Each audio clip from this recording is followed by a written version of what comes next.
Period आने पर माँ ने मुझे कपड़ा दिया, लेकिन इसे कैसे लगाते हैं ये नहीं बताया। पीरियड यानी माहवारी, ये वो विषय है जिसे बढ़ती उम्र के किसी क्लास में जगह नहीं दी जाती। एक ऐसा विषय जिसकी सही और साफ जानकारी एक लड़की ही नहीं बल्कि एक लड़के को भी बराबरी से दी जानी चाहिए। घरों में इसे एक आपराधिक मुद्दा मान लिया जाता है जिस पर चर्चा नहीं की जा सकती। इस मामले में केवल कानाफूसी ही की जा सकती है, और यदि घर में पुरुष मौजूद हो तब तो ये भी मुमकिन नहीं है। बस तो ऐसा ही कुछ माहौल हमारे घर का रहा है। मुझे ठीक ठीक याद है कि मैंने पीरियड जैसा कोई शब्द ना ही कभी अपने घर में सुना था और ना ही स्कूल में। अजीब है ना, एक गर्ल्स स्कूल की छात्रा होने के बावजूद भी नहीं। मेरे पीरियड की कहानी शुरू करने से पहले एक और पीरियड की कहानी ज़रूरी है। मैं स्कूल में पढ़ती थी, तब सरकारी स्कूलों में टेबल कुर्सियां नहीं हुआ करते थे। हम सभी को टाट पर बिठाया जाता था। एक दिन जब क्लास ख़त्म हुई तब हमारी ही क्लास की एक लड़की बेहद घबराई से खड़ी थी और उसकी यूनिफॉर्म पूरी तरह खून से लिपटी हुई थी। मैं नहीं जानती उसे मालूम था या नहीं कि आखिर उसके साथ हुआ क्या है। रजनी जो जानती थी कि क्या हुआ है वह कानाफूसी कर रही थी। जो नहीं जानती थी वह मेरी तरह घबराई से खड़ी थी। हमारी मैडम का सीधा लेकिन सबसे उलझा हुआ उत्तर मिला, ज़्यादा हंसो मत, ये सबके साथ होता है। और यही बात डर बनकर मेरे जहन में बैठ गई। किसी ने बताया ही नहीं, समझाया ही नहीं कि ऐसा क्यों और कब तक होता है। लेकिन उसके बाद क्लास की सबसे सियानी लड़की ने कहा, इसमें घबराने जैसा कुछ नहीं है। जब लड़कियां माँ बनने वाली होती हैं तब ऐसा होता है। उसने सुना है, क्या वह लड़की माँ बनने वाली थी? ऐसे ही ना जाने कितने सवाल उठे होंगे उस क्लास में खड़ी उन लड़कियों के मन में। जहाँ ऐसी कहानियाँ मन में पड़ी हो वहाँ आप क्या ही हिम्मत जुटाओगे और कितनी ही किसी को डर से बचाओगे। मुझे लगता है मेरा पहला पीरियड ऐसी ही किसी कहानी के डर का नतीजा रहा होगा। लेकिन मेरा पहला पीरियड आया तब मुझे मालूम ही नहीं था मुझे करना क्या है। बस वही एक उत्तर मेरे दिमाग में था, सबके साथ होता है।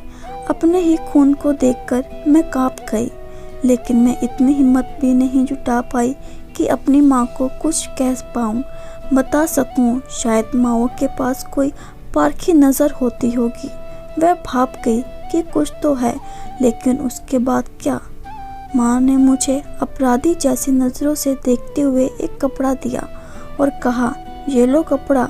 माँ ने बताया ही नहीं कि इसका करना क्या है।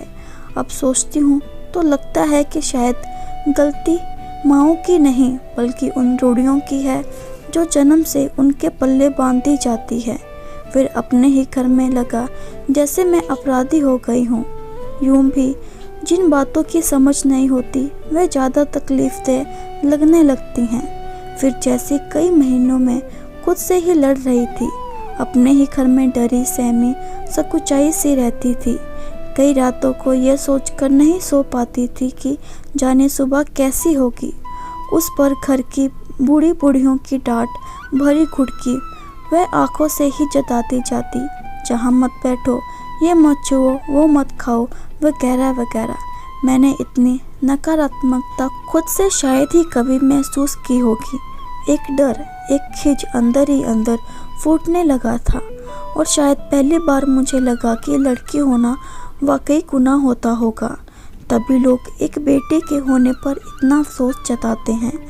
लेकिन कहानी इतने पर ही तो ख़त्म नहीं हो सकती। जब आपको पीरियड ही नहीं पता तब उसकी कहानी क्या पता होगी।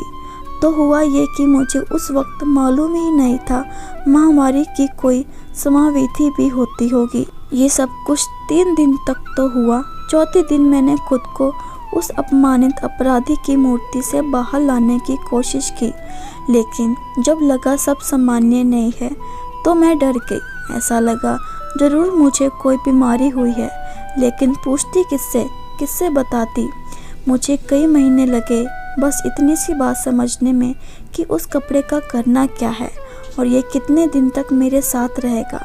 बस इतनी हिम्मत ही नहीं थी कि किसी से सवाल पूछा जा सके और कोई जवाब ढूंढा जा सके। लेकिन अब इन बातों को खुलकर कहने सुनने के लिए हमें आगे आना ही होगा।